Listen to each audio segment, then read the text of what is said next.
We choose to go to the moon in this decade and do the other things, not because they are easy, but because they are hard. Well done, Tom. It was a good show. Great success in space when the Russians pushed a man across the threshold. What if the real war isn't on Earth, but quietly orbiting above us? Satellites, lasers, secret military spacecraft. This isn't science fiction anymore. You've seen countries racing to weaponize space and billionaires planning colonies on Mars. But how did we get here? And more importantly, what does it mean for our future? Let's break down the hidden history of the space war. Chapter 1. The beginning of a race beyond Earth. It started as a quiet tension between two powerful nations, one waving the flag of democracy, the other flying the banner of communism. After the dust of World War II had settled, the United States and the Soviet Union emerged as the world's biggest superpowers. But instead of working together, they entered a long and complicated standoff known as the Cold War. The space race was a new battlefield in this Cold War. It was not fought on land, sea, or air, but in the stars. At its heart, the space race was a competition to prove which country was smarter, faster, and more advanced. These two nations became the main characters in this high-stakes story. On one side was the Soviet Union, mysterious and secretive, building rockets behind closed doors. On the other was the United States, bold and open, declaring its ambitions on television and in newspapers. Both wanted to be the first to send people into space, not just for glory, but to show the world whose system was stronger. After all, if you could send a man to space, what else could your rockets do? But there was more at stake than pride. The same rockets that could launch satellites and astronauts could also carry deadly nuclear weapons. The entire world watched closely as each side pushed the limits of science and technology.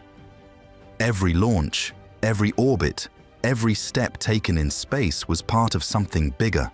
A silent war fought not with guns, but with brains and courage. So how did it begin? And who really won? Chapter 2. Space Race. The launch of the R-7 Semyorka by the Soviet Union on August 21, 1957, changed the very nature of military and scientific strategy across the globe. For the first time in human history, a missile had crossed the line of possibility, flying 6,000 kilometers and proving that an ICBM could indeed hit targets halfway across the world. But the real shock came less than 2 months later, on October 4, 1957. In an eerie silence of space, the metallic body of Sputnik 1 detached from the R-7 and began orbiting the Earth. That simple beep-beep radio signal it transmitted was deafening, not just to American ears, but to every leader who now understood that the Soviet Union had beaten the United States to space. But the Soviets were not done, not even close. Only a month later, on November 3, 1957, they launched Sputnik 2, a much heavier satellite, and with it, a passenger, Laika, a stray dog from the streets of Moscow, who would become the first living being to orbit the Earth. Laika's fate was tragic. She died hours after launch, but her mission was a proof of concept. Life could survive, however briefly, beyond Earth's atmosphere. In the United States, Sputnik ignited a crisis of confidence. If the Soviets could launch a satellite, could a nuclear warhead be next? As Soviet engineers advanced under the mysterious Sergei Korolev, the United States rushed to launch Vanguard TV-3. But on December 6, 1957, in a televised disaster, the rocket barely lifted off before exploding, deepening America's space embarrassment. The public humiliation was soul-crushing. Soviet newspapers mocked the failed launch, calling it Kaputnik, Flopnik, and even Stay Putnik. But America would not stay behind for long. Wernher von Braun and his team, long relegated to military missile development, were finally given the green light. The Army Ballistic Missile Agency, working feverishly, repurposed the Jupiter C rocket into the Juno 1 launch vehicle. On January 31, 1958, Explorer 1 lifted off and successfully entered orbit. It was a triumph wrapped in tension. America was back in the game, but the psychological scars of being second still lingered. That same year, President Eisenhower established NASA, consolidating the various disjointed space research efforts into one civilian agency. But the competition was far from over. It was only escalating. The next frontier. The Moon. Chapter 3. Straight to Moon. Back in the Soviet Union, Korolev was preparing another blow. In 1959, Korolev's lunar program stunned the world. Luna 2 crashed into the Moon, the first man-made object to do so, and Luna 3 soon followed, sending back haunting images of the Moon's hidden far side. Meanwhile, American engineers, now united under NASA, were poring over every detail, determined not to be eclipsed again. The Mercury program took form. It was simple in concept, complex in execution: launch a man into space and bring him back alive. Yet while NASA tested heat shields and retro rockets, the Soviets struck first, again. On April 12, 1961, the world was stunned once more.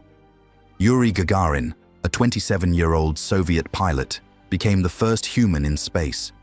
His Vostok capsule made a single orbit before returning him safely to Earth. The American response came swiftly. Less than a month later, on May 5, 1961, Alan Shepard became the first American in space aboard Freedom 7. Though his suborbital flight lasted just 15 minutes, it restored some measure of dignity.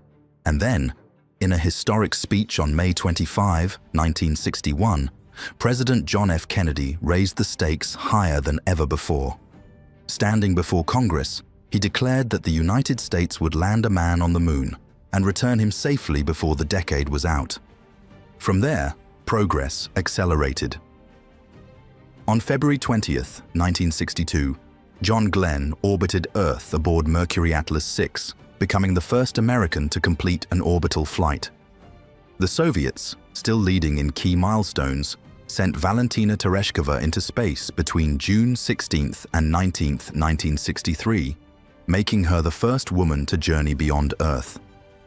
Just a year later, in August 1964, the Soviet Union formally greenlit two moon programs, one for a lunar flyby and another aimed at achieving a manned landing. The race intensified. On October 12, 1964, the Soviet spacecraft Voskhod 1 launched, marking the first mission to carry a multi-person crew: Vladimir Komarov, Konstantin Feoktistov, and Boris Yegorov. Soon after, on March 18, 1965, Alexei Leonov made history with the first ever spacewalk, stepping out of Voskhod 2 into the vacuum of space.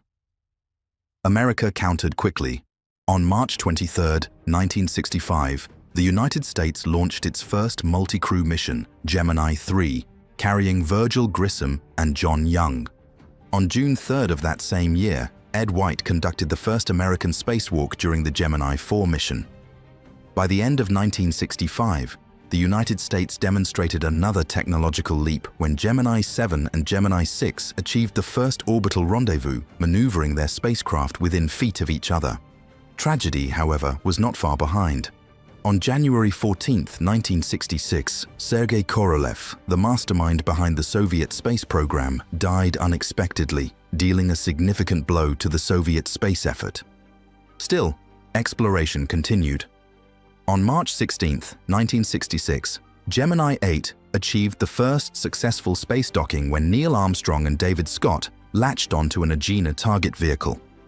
Yet the momentum was shaken again on January 27, 1967, when a fire during a launch pad test killed 3 American astronauts, Virgil Grissom, Ed White, and Roger Chaffee, delaying the Apollo program by over a year. Just months later, on April 23, 1967, the Soviets faced their own catastrophe when cosmonaut Vladimir Komarov died during re-entry aboard Soyuz 1, becoming the first fatality during an actual spaceflight. Milestones continued. In September 1968, the Soviet probe Zond 5 orbited the Moon, and returned safely to Earth, the first spacecraft to do so. But the Americans pushed forward with manned missions. On October 11, 1968, Apollo 7 became the first crewed launch of the Apollo program. Then came Apollo 8, which flew around the Moon on December 24, 1968, marking humanity's first journey to lunar orbit with astronauts Frank Borman, James Lovell, and William Anders aboard. While the Soviets suffered a devastating explosion of their N-1 moon rocket on July 3, 1969, the Americans were preparing for history. Just 17 days later, on July 20, 1969, the world watched as Neil Armstrong and Buzz Aldrin touched down on the lunar surface aboard Apollo 11, while Michael Collins orbited above. But the story didn't end with a flag on the moon. Chapter 4: End of Space War. 6 years later, the tone of space exploration would shift dramatically. In July 1975, the Apollo-Soyuz test project launched as the first joint space mission between the United States and the Soviet Union. An American Apollo spacecraft docked with a Soviet Soyuz spacecraft in orbit, a handshake between astronauts in space that mirrored a thawing of Cold War tensions on Earth. This mission marked a symbolic end to the heated space race. Although many breakthroughs come today in space, this space race has always had a foundation that gave spirit for quick space development.